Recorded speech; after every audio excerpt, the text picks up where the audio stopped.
Do manufacturers send me uncommonly good examples to review on my channel? Hi folks, Matt Easton here, Schola Gladiatoria. Now, as many people know, if you've been watching my channel for any amount of time, I do lots of reviews of modern replica swords, weapons, from all sorts of manufacturers, most of whom I don't have any involvement with whatsoever. Sometimes certain companies like Windlass or LK Chen or Kveton, I've had some involvement with, and I'm always open about that.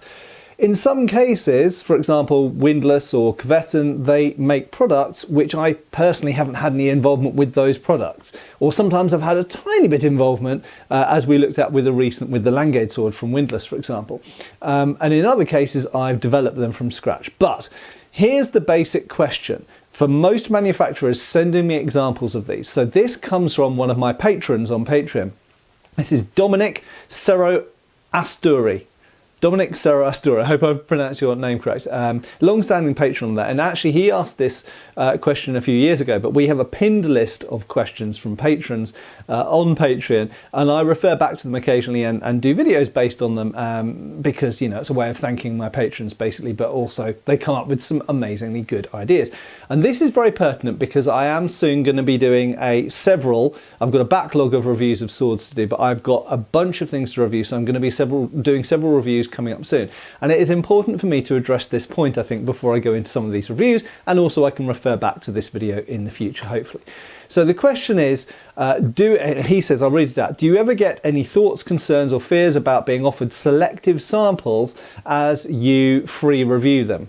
Because I don't get paid to do reviews, I just get an example. Like they went through their stock, found one that rigorously passed all their quality control and sent me that one, while their work tends to vary widely and not offer great quality control, generally speaking.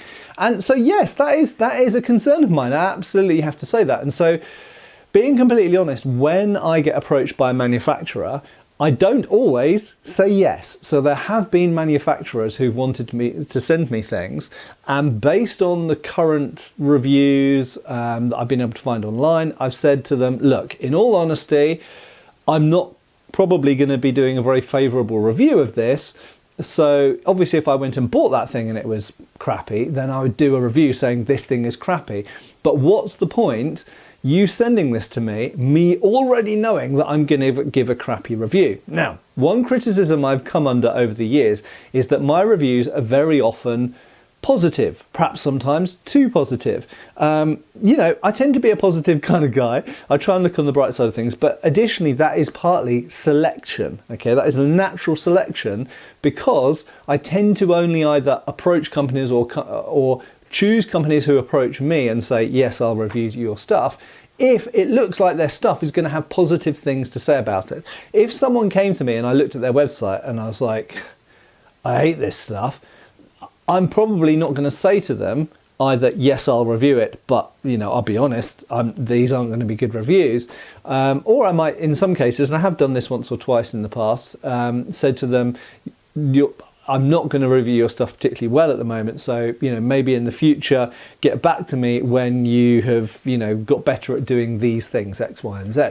So, there is a natural selection on my channel because I tend to only take things from manufacturers or companies, sometimes resellers, where I think the product is going to be pretty good, at least there's going to be positive things I can say about it. But you will notice, even companies I work with, whether it's, you know, Windlass, LK Chen, Kveton, whoever, Reginier, whoever, I try to make constructive feedback in almost all cases, even if I absolutely love something, okay? Now, coming back to actual Dominic's question. So, have I worried that they selectively send me samples that are above the norm? Yes, but what can I do about that? Unless I went around sort of, I don't know, buying stuff anonymously, and I can't afford to be spending all of my income going and buying lots of swords to review. If they're sending me something, then they're sending it to me because they know who I am. So clearly they potentially have the ability to select the best example from their stock. However, That's the theory, and often in life you'll find that theory and reality are two different things. And let me tell you, I have reviewed things from, I don't know, like 30 different companies probably at this point, maybe even more. And in some cases, companies where I generally speaking like their stuff, they have sent me a dud. Okay. Now, in a couple of cases, I've gone back to them and I've said, I'm awfully sorry to tell you, but the thing you've sent me has got a fault. And so they've sent me a decent one. Now, my advice, you might be saying, well, why don't you tell us that? Because my advice to you as a consumer is always, if you get a dud, so as soon as you get a new sword from a manufacturer or a reseller, look over it and examine everything. It's a bit like buying, you know, anything, like a new car or a microwave, it doesn't matter. When you buy something, check it over as thoroughly as you can do in the first couple of days of having it, because you're far more likely to get either a refund or a replacement, usually a replacement, if you come back to them immediately and say, oh, this one's faulty, this one's subpar, it's, you know, it's got a loose guard, or it rattles, or it's got a twist in the blade, or whatever.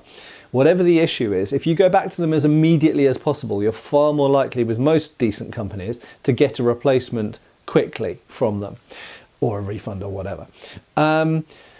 And in most countries, certainly in the UK, you have a cooling off period whereby you do have legally, you have the ability to return something. Okay, so obviously that will vary legally from country to country, but that will be time limited. So my advice to you is, just like me as a reviewer, if I get one that's a dud and I say, well, there's something wrong with this, they send me a replacement straight away. But I was talking about reality and theory. So here is where the reality is different to the theory.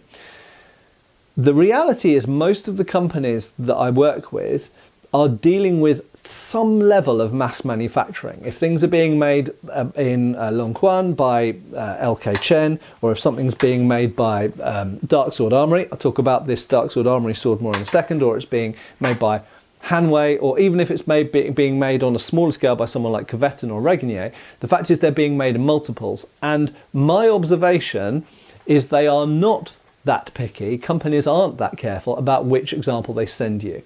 I know that because I've had quite a few where I have had constructive criticism to say about the things that have been sent to me, that if they had hand selected the best one, that wouldn't have been the case. Okay, if they had gone through 10 or 20 or 100 swords and gone, well, you know, check all the things, that's the best one, I'll send that one to Matt Easton to review, then that wouldn't have happened. But it's happened to me time and time again. So absolutely, the reality is, coming from a factory in China or India or wherever it is, or even if it's in Europe, the fact is that you do get ones, even as a reviewer like me, whether it's me or someone like Schola Graham or Matthew Jensen, you know, other people who do lots of sword reviews, we do get sent ones which have flaws with them. And if they were being that selective, we wouldn't be sent those ones with flaws. Now, I said I'd talk about this dark sword. So one of the other things that some people have questioned in my reviews of Dark Sword Armory swords in the past was, I've been sent 5 or 6 swords by Dark Sword Armory over the years to review. And actually my reviews have been mostly positive. However, that's a company that some years ago, hands up, I don't know what the current state of affairs is, but some years ago came under some criticism for constructional quality. And I have to say, I bashed and smashed the examples I had, and none of them got loose guards, none of them, you know, got chips out of the blade, none of them broke or bent or anything like that. Matthew Jensen has also tested Dark Sword Armory swords and found various things. He found the guards were a bit brittle, broke too easily. In fact, I think on this very model of sword. Now this is a Dark Sword Armory sword that I have not yet reviewed. But, spoiler alert, there are several very negative things. This is the Alexandria. There are several very negative things about this sword, not to do with the constructional strength or quality, which to be honest I haven't fully tested yet, but actually to do with the statistics of the sword. So I am really not a fan of this Dark Sword Armory Alexandria. I really need to get around to reviewing it quickly soon, and this will receive from me a more negative than positive review. okay? And I believe if that had been hand selected by Dark Sword Armoury, then it would have got a much, much better review. So this is an example of a sword that was sent to me which had a problem with it. Also, full disclosure, a sword was sent to me by LK Chen, which has a problem with it as well. And I'm waiting for a replacement on that, and there'll be a review coming out of that as well. It was a manufacturing flaw, essentially. So there's the answer. Okay, so Dominic Serro-Asturi, fantastic question there on Patreon. Do I worry about me getting biased, favourable samples sent to me for review? Yes, I do worry about it. But number two, there's a degree of natural selection I choose, generally speaking, manufacturers that I've heard more or less, mostly good things about. And I tend to go with models that I think look right, and I don't see anything glaring that I'd massively, massively hate about them. But in addition, fundamentally, my own observation, so theory versus reality, the reality is I have been sent enough examples which have had flaws and problems with them, and I always try and make the constructive criticism even when something's very good, that in the end, I don't worry about it that much. Okay, so in theory, I worry about it, but the reality has shown me that, if a mass manufacturer sends me a thing, I think that I'm probably, because it's being packaged and sent by someone at the factory and not by the actual CEO of the company, I think by and large, I tend to get a representative sample as you would if you purchase. But final thing to part with, as I've mentioned already in this video, if you get something and you're not happy with it for some reason, then look into exchanging it, returning it as soon as possible. That is your best kind of protection as a consumer. Anyway, I hope you'll enjoy the upcoming reviews which I'm working on, and I've got some really, really cool swords sitting on the bench, some of which you've seen in recent videos, and I'm sure you're looking forward to seeing some of them. Thanks for watching. I have been Matt Easton, I'll continue to be, and I hope I'll see you back on the channel really soon. Cheers, folks. Thanks for watching. We've got extra videos on Patreon. Please give our Facebook a like and subscribe if you haven't already. Cheers, folks.